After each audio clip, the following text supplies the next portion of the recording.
Oke, teman-teman sekalian, ini saya ingin ngurut dari dua lagunya Mas Doni sama Mas Imam tadi. Itu mudah-mudahan Anda memahami bahwa Indonesia itu memiliki ibarat kesebelasan itu dia kaptennya, dia punya potensi untuk jadi kapten kesebelasan dunia. Karena dia back bisa, kiper bisa, gelandang bisa, striker bisa, wasit bisa, dodol es ya iso,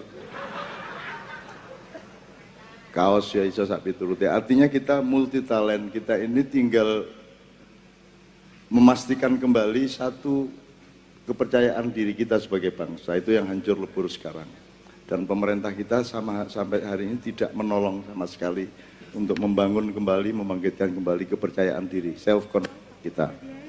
Dengan dua lagu tadi saya sebenarnya ingin langsung bertanya, kamu masih nggak percaya sama Indonesia? Kamu masih tidak mantap sebagai orang Indonesia?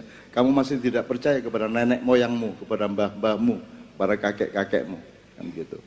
Jadi sekarang saya dari landasan itu saya coba menjawab. Yang pertama, wah dilingno Cak Suko.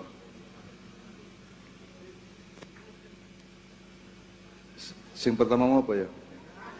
Soal perbedaan Bhinneka Tunggal Ika. Oh, yang gini-gini tadi ya. Eman. Gini Mas, saya jawab singkat.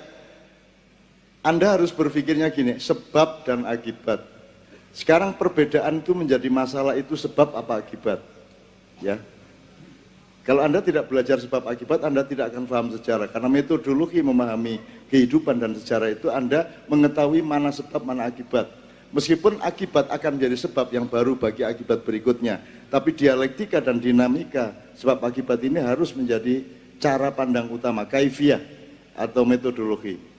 Jadi Indonesia itu tidak pernah ada masalah dengan pluralisme, tidak pernah ada masalah dengan keragaman. Sejak dulu kala tidak ada masalah. Mojopahit itu Hindu, Buddha, Islam tidak ada masalah. Itu masalah 20 tahun belakangan aja. Dan itu dibikin oleh orang lain yang ingin membuat kita bertengkar sehingga mereka gampang mencuri dan merampok kita. Gitu. Jadi menurut saya Anda tidak usah pusing soal itu. Itu hanya akibat saja dari banyak hal. Ada yang dari atas, dari tengah, ada yang dari bawah. Nah Anda sendiri kurang punya resistensi untuk mempertahankan apa namanya. Lu gak ada masalah, di Jombang itu Mojowarno itu gereja tertua di Pulau Jawa.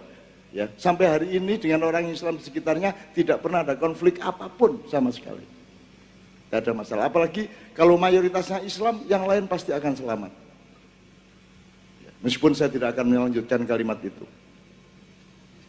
Kalau yang mayoritas bukan Islam, baru orang Islam punya masalah kan begitu. Menurut saya Mas berangkatnya gini, itu semua akibat dari ketidakadilan.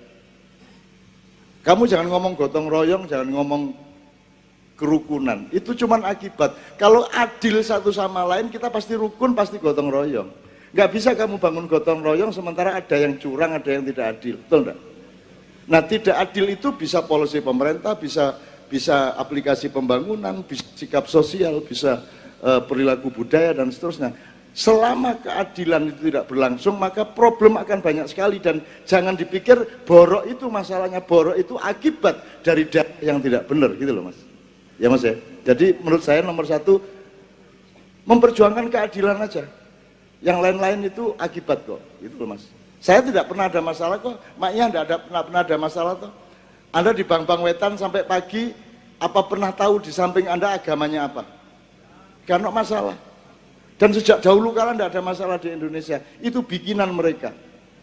Kita ini bangsa, jadi di dunia ini Indonesia utamanya Jawa dan Islam yang harus dihancurkan oleh sekutu-sekutu dunia yang dipimpin iblis dan dajjal, gampangan ngono lah. Jadi sejak perang salib, kemudian hancurnya dia dikepungnya dan ditawurnya Ottoman, kemudian Arab Spring sudah selesai, sekarang giliran Indonesia harus dipecah belah. Jadi Anda jangan mau terpecah.